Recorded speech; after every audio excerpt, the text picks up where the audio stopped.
तुमचं सगळ्यांचं स्वागत आहे आपल्या नवीन अशा व्हिडिओमध्ये। आणि आता संध्याकाळ पण झालेली आहे आणि एकदम मस्त असं वातावरण झालंय, थोडंसं पावसाचं वातावरण आहे। तर आज मस्तपैकी मी आता स्वयंपाकाला लागलेले। तर मी आज बनवणार आहे शेंगदाण्याचं पिठलं। तर एखाद्या दिवशी भाजीला काही नसला का मग थोडं असं अलग बनवून पाहायचं। आज भाजीला काहीच नव्हतं तर मग म्हणलं शेंगदाण्याचं पिठलंच बनवूया, एकदम मस्त लागतं शेंगदाण्याचं पिठलं। तर आता मी तुम्हाला सांगते कसं बनवायचं कसं नाही। तर आता मी चूल पेटून घेणार आहे सगळ्यात एक नंबर, आणि चूल पेटून झाली का लगेच कढई ठेवणार आहे तापायला। तर आपल्याला शेंगदाण्याचं पिठलं बनवण्यासाठी आपल्याला मी शेंगदाणे घेतलेले एका प्लेटमध्ये आणि कढई पण ठेवलेली तापायला। तर आपल्याला शेंगदाणे मस्तपैकी असे भाजून घ्यायचे आणि चांगले भाजले गेले पाहिजे शेंगदाणे, कारण आपल्याला शेंगदाण्याचं पिठलं बनवण्यासाठी शेंगदाणे जास्त महत्त्वाचे त्याच्यामध्ये, आणि त्याचाच आरक उतरणार त्या पिठल्यामध्ये शेंगदाण्याचा। तर एकदम मस्त असे आपले शेंगदाणे भाजून घ्यायचे। शेंगदाणे आपले मी भाजेपर्यंत आहे ना कांदा कापून घेणार आहे। तर मी 2-3 कांदे घेतलेले, मध्यम साईजचे कांदे। तर आपल्याला कांदा एकदम मस्त असा उभा कापून घ्यायचा आहे, कारण शेंगदाण्याच्या पिठल्यामध्ये कांदाच एकदम भरला तो कांदा असला ना तर त्याची चव एकदम मस्त लागते।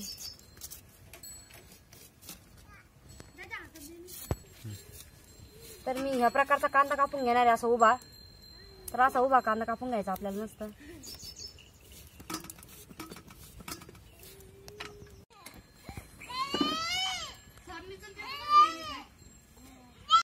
तर आता आपण शेंगदाणे पण आपले मस्त भाजलेले आणि ते मी एका याच्यात काढून घेतलेले, आणि आता कांदा पण हे बघा एकदम मस्त आपण कापून घेतलेला आहे। असा उभा कांदा कापलेला आहे, असा उभा कांदा कापायचा आहे आपल्याला, आणि तो आता लगेच परतून घ्यायचा आहे।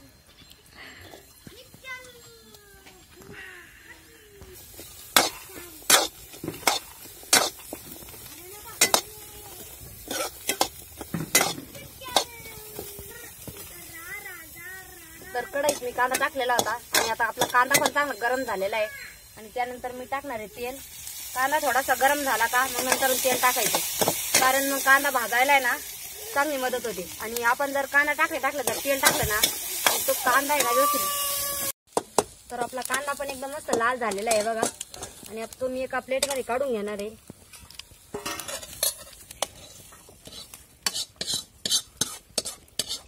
आणि आपल्याला लगेच आता मसाला काढून घ्यायचा आहे। तर मी एका शेंगदाणे एका प्लेटमध्ये काढून घेतलेले होते, आपल्याला थोड्याशा मिरच्या घालायच्या त्याच्यात,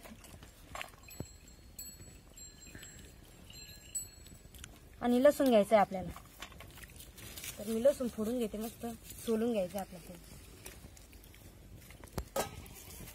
तर हे बघा मी मसाला काढून घेतलेला होता, शेंगदाणे घेतले, जिरे घेतले, थोडेसे लसूण घेतला, मिरची घेतल्या, आणि थोडंसं मीठ घेणार चवीनुसार। आणि आपल्याला हा मसाला एकदम मस्त घट्ट वाटून घ्यायचा आहे, एकदम बारीक वाटला गेला पाहिजे, त्याच्यात थोडेसे बी शेंगदाणे अर्धे सगळं राहिले नाही गेले पाहिजे, एकदम मस्त घट्ट वाटून घ्यायचा आपल्याला हा मसाला आता। तर मसाला मी एकदम बारीक वाटून आणलेला आहे बघा, एकदम चिकन असा मसाला वाटलेला आहे।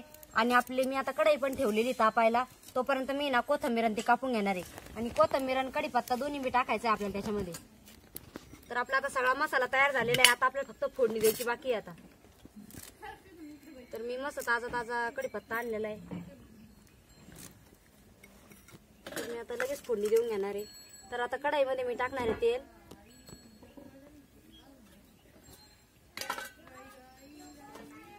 तेल तापलं की आपल्याला त्याच्यानंतर थोडेसे त्याच्यात जिरे टाकायचे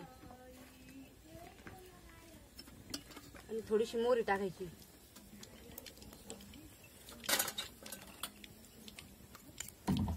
जिरे मोहरी तडतडली का व्यवस्थित मग आपल्याला हळद टाकायची त्याच्यामध्ये थोडीशी।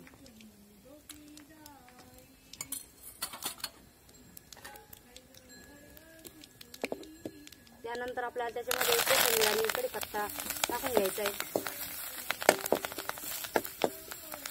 चांगलं परतून द्यायचं आहे ते। आणि त्यानंतर आपल्याला त्याच्यामध्ये टाकायचा आहे हा कांदा आपण जो आपण एकदम बारीक कापून आणि परतून घेतलेला आहे, तर तो आपल्याला एकदम मस्त त्याच्यामध्ये परतून घ्यायचा आहे, आणि 1-2 मिनिटं असा चांगला परतून द्यायचा आहे, म्हणजे त्याला तेल सुटेपर्यंत, म्हणजे कांद्याचा आरक मस्त त्याच्यामध्ये उतरतो।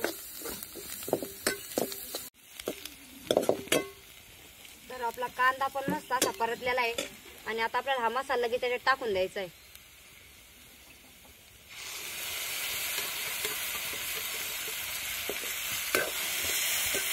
आणि आपल्याला मी थोडंसं पाणी गरम करून घेतलेलं होतं.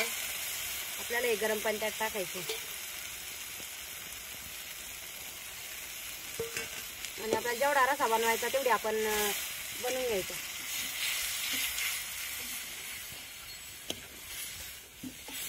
तर शेंगदाण्याचं कसं जास्त घट्ट होतं शेंगदाण्याने, त्यामुळे मी अजून थोडंसं पाणी घालून घेणार आहे याच्यामध्ये. कारण जास्त घट्ट पण एवढं चांगलं लागत नाही. आणि कोणी कोणी जर करायचं जर म्हणलं ना तर एकदम घट्ट पण बनवतं. मग याला आपण म्हणतो समजा शेंगदाण्याचं पातळ पिठलं बनतो, तर कोणी शेंगदाण्याचं नुसतं घट्ट पिठलं पण बनवतं चटणीसारखं, तर ते पण एकदम मस्त लागतं. किंवा याच्यात पाणी नाही टाकायचं आणि मग थोडेसे अर्धी सगळं शेंगदाणे जर ठेवले ना तरी मग ते भारी लागतं. तर आपल्याला तसं नाही बनवायचं. आपण आता साधं पद्धतीचं बनवलेलं आहे पातळ रशाचं. तर आता आपण मस्तपैकी उकळायला टाकून दिलेली आता हे आपले शेंगदाण्याचं पिठलं. तर आता याला उकळी यायला 2-5 मिनिटं लागतीलच. आणि उकळली का लगेच आपली शेंगदाण्याचं पातळ पिठलं, किंवा आपण कोणी कोणी काय म्हणतं, कोणी कोणी याला आहे ना म्हणजे शेंगदाण्याचं पिठलं पण म्हणतं, कोणी शेंगदाण्याचं झिरकं म्हणतं, कोणी धुमळं म्हणतं, कोणी म्हणजे अलग अलग प्रकारे याला म्हणायचे.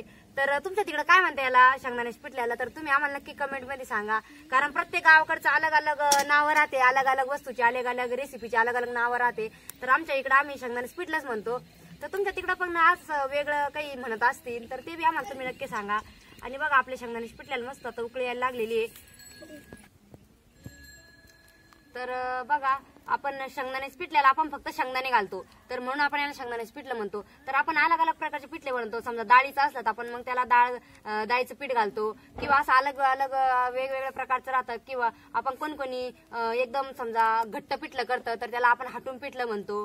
असं अलग अलग प्रकारचे आहेत. आपण हे शेंगदाण्याची पद्धत एकदम साधी सोपी आहे आणि सरळ आहे, काही अशी अवघडात पडायची नाही. तर एकदम म्हणजे गावाकडचं आहे, एकदम मस्त अशी पद्धत आहे आणि करायला बी एकदम सोपी आहे. तुम्ही बी करून बघा आणि खायला बी एकदम म्हणजे चवदारच लागत. तर आपल्या शेंगदाण्याच्या मस्त आता उकळी आलेली आहे बघा. आणि आता आपली शेंगदाण्याचं पिठलं एकदम तयार झालेलं आहे. किती मस्त उकळी आली त्याला आणि वास पण एकदम मस्त यायला लागलेला आहे. याचा खमंग असा वास येतोय आणि कांद्यामुळे त्याची चव एकदमच बदलून जाते. आणि कांदा असा आहे का कोणत्याही भाजीत टाकला ना तर एकदम मस्त त्याची चव बदलून जात राहते. त्यामुळे आपण म्हणजे टाकलेला आहे. आणि कोथिंबीर कढीपत्ता, तर त्यामुळे एकदमच मस्त अशी वास यायला लागलेला आहे आणि खायला तर एकदमच भारी झालेला असणार आहे.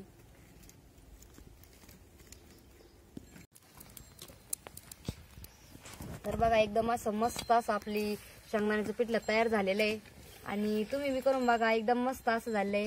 तर व्हिडिओ आवडला तर नक्की लाईक करा, शेअर करा आणि आम्हाला असाच सपोर्ट करत राहा, सबस्क्राईब करा.